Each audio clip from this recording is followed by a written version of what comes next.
भोजशाला में आज 22वें दिन का सर्वे कार्य हुआ। वहीं शुक्रवार होने के कारण मुस्लिम समाज के लोगों ने बड़ी संख्या में पहुंचकर भोजशाला में नमाज अदा की, जिसके पश्चात शेर काजी ने मीडिया से चर्चा करते हुए कहा कि सर्वे पूर्व में हो चुका था, बड़ा सर्वे की आवश्यकता नहीं थी।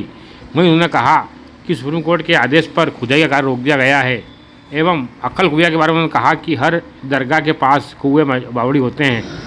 शहर काजी के इस बयान पर याचिकाकर्ता आशीष गोयल ने क्या कहा, सुनिए। बेहतरीन तरीके से नमाज हुई जैसे होना चाहिए और रमज़ान की ईद के बाद सभी लोग यहाँ पर इकट्ठा हुए, सभी लोगों से बातचीत भी हुई, जो कुछ भी चल रहा था वो भी देखा गया। अब कोर्ट का आदेश है, माननीय सुप्रीम कोर्ट का भी आदेश है उसमें, तो उस हिसाब से सर्वे हो रहा है। देखिए, हमारा तो शुरू से मानना था कि 1902 और 3 की सर्वे रिपोर्ट मौजूद है, तो सर्वे कराना अनावश्यक है। सर्वे के नाम पे विध्वंस कार्रवाई हो रही थी, 20-20 फीट के 10-10 फीट के जो गड्ढे खोद दिए गए थे, उसको लेकर करा था। तो माननीय उच्चतम न्यायालय ने हमारे हक में फैसला दिया और हमारी SLP मंजूर की थी। अकल कुइयाँ का सवाल है तो देखिए, आप हिंदुस्तान के अंदर जितने भी मज़ारात हैं जहाँ औलिया अल्लाह रहते हैं या पीरिस्तान हैं, आपको ये ज़रूर दिखेगा कि वहाँ पर एक बावड़ी या कुआँ ज़रूर रहता है। तो उसको लेके बहुत सारी किंवदंतियाँ चलती रहती हैं। तो एक वज़ू करने की जगह, लोगों को पानी मैसर हो, पीने का पानी हो, तो एक कुआँ है वो, उसको लेकर कोई बहुत बड़ी बात नहीं है। नहीं, हम तो चाहते थे कि सर्वे ही नहीं हो, क्योंकि सर्वे मौजूद है। जब एक सर्वे मौजूद है तो उस सर्वे का होगा क्या? क्या आर्कियोलॉजिकल डिपार्टमेंट ये बोलेगा कि हमारी पहले की सर्वे रिपोर्ट गलत थी, तो उस पर तो स्टापल की बात आएगी। वो कैसे बोल सकता है कानूनी था? अब नया सर्वे है, वो सर्वे यहाँ पर नहीं, वो माननीय उच्चतम न्यायालय जाएगा और उच्चतम न्यायालय के मर्ज़ी के बिना कोई उस पर निर्णय और एक्शन भी नहीं कर पाएगा। मुझे नहीं लगता कि ऐसा ही कोई खुदाई करेगा, क्योंकि उससे सुप्रीम कोर्ट के आदेशों की अवहेलना होगी। तो वो तो खुद समझदार लोग हैं, ऐसा काम क्यों करेंगे कोर्ट ऑफ कंटेम्प्ट कि माननीय उच्च न्यायालय और माननीय उच्चतम न्यायालय के निर्देशानुसार धार की भोजशाला के अंदर ASI विभाग द्वारा वैज्ञानिक सर्वेक्षण चल रहा है। 11 मार्च को आदेश हुए, 22 मार्च से यह वैज्ञानिक सर्वेक्षण चल रहा है। आज 22 दिन पूरे हो चुके। इसके बीच में इन लोगों के द्वारा 3 बार माननीय उच्चतम न्यायालय का दरवाज़ा खटखटा गया है।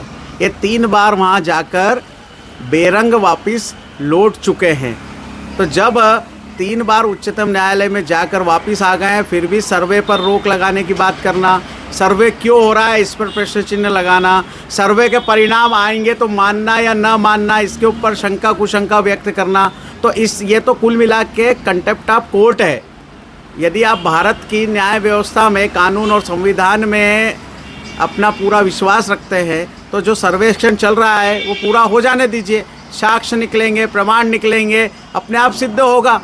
हम तो कह रहे हैं, और ये जो बार बार सन गिनाना या दस्तावेज की बात हो रही है, तो इसीलिए तो हम आपको सादर निमंत्रण दे रहे हैं कि उच्चतम न्यायालय में भी विषय चल रहा है और उच्च न्यायालय में विषय चल रहा है। आप अपने डॉक्यूमेंट्स लेके वहाँ आइए, हम हमारे डॉक्यूमेंट्स और आधार और जितने भी साक्ष्य प्रमाण गवाह है, सबूत है, वो हम भी वहाँ पे लेके आएंगे और ASI की वहाँ पे रिपोर्ट भी आएगी।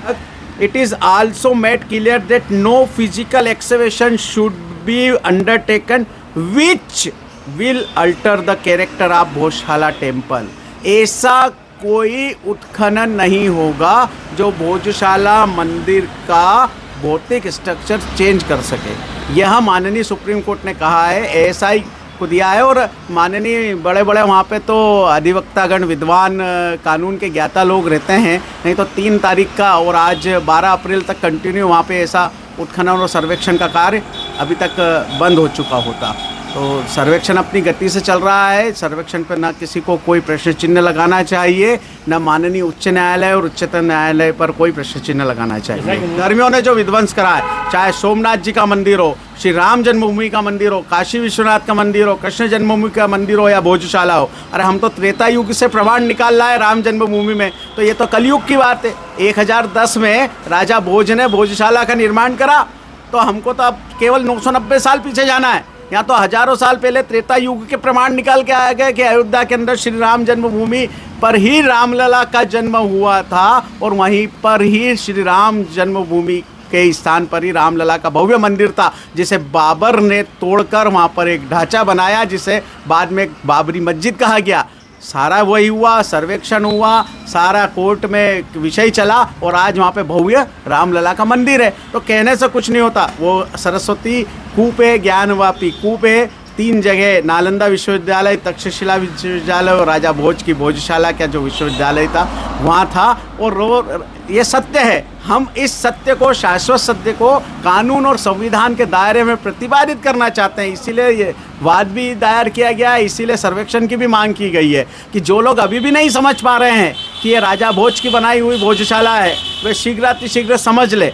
जब कानून और संविधान के दायरे में ये प्रतिपादित हो जाएगा तो आधिकारिक पूर्वक हम बता पाएंगे कि यही राजा भोज की भोजशाला है। सार्वजनिक रूप से कहना चाहता हूँ, वो करोड़ों करोड़ हिंदुओं के धर्म के आस्था का विषय है, वो हमारे विश्वास का विषय है, वह हमारी धर्म जागृति का विषय है। वो माँ सरस्वती का मंदिर है, वो कोई मृत स्थान नहीं है। वहाँ का पत्थर पत्थर, पाषाण पाषाण, शिखर शिखर, शिला शिला बोल रही है कि वहाँ पे माँ वाग्देवी विराजमान थी। वो मृत स्थान नहीं है। इसे किसी पवित्र स्थान को मृत स्थान बोलना यह हमारे हिंदू समाज का भी अपमान है, राजा भोज का भी अपमान है, भोजशाला का भी अपमान है। तो कृपया करके अगली बार से आप ऐसे शब्दों का इस्तेमाल करें जिससे कि हमारे पूरे समाज जन की किसी प्रकार की कोई भावनाओं के साथ खिलवाड़ न हो।